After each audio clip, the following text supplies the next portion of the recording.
আসসালামু আলাইকুম বন্ধুরা, সবাই কেমন আছেন? আশা করি সবাই ভালো আছেন আল্লাহর রহমতে। আজ আপনাদের সামনে রান্না করব কঙ্কন মাছ আর কাঁচকলা। প্রথমে কঙ্কন মাছটা কেটে ধুয়ে পরিষ্কার করে তারপরে ভাজা করে নিচ্ছি, যেহেতু ভাজি করে না নিলে কাঁচা কাঁচা গন্ধ লাগে।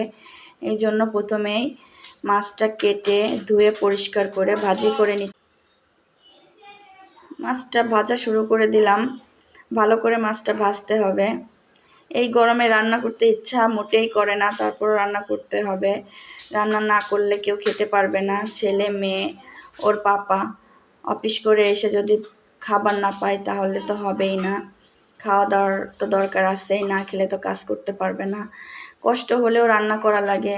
অনেক গরম, রান্নাঘরের ভিতরে তো রান্না করা খুব কঠিন হয়ে যায়, কষ্ট হয়ে যায়, ভীষণ গরম।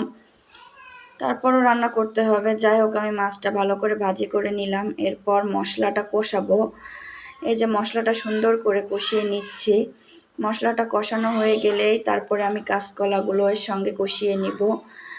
গরমে কিছু খেতেও ইচ্ছা করে না, রান্না করতেও ইচ্ছা করে না। এখানে সব মশলাই আছে, পেঁয়াজ, রসুন, জিরা, ঝাল, তারপরে আপনার হলুদ, লবণটা দিয়ে দিচ্ছি।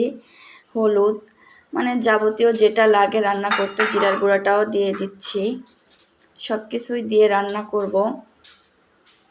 প্রথমে তো ভালো করে কষাতে হবে, না কষালে হবে না।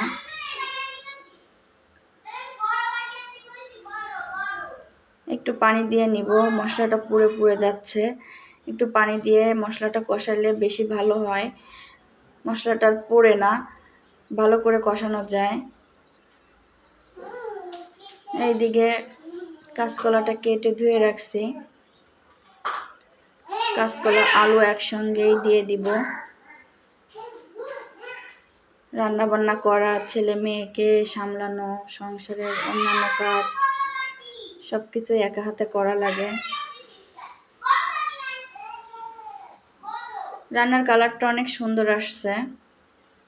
কষিয়ে পানি দিয়ে এবার মাছগুলো দিয়ে দিব। ভাজা মাছটা দিয়ে দিলে তরকারির সঙ্গে মিশে যাবে।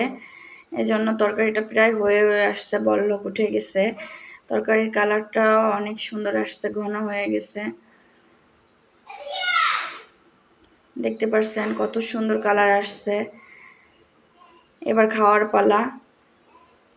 প্লেটে ভাত নিয়ে, তরকারি নিয়েই ছেলেকে খাওয়াবো, মেয়েকে খাওয়াবো, নিজেও খাবো।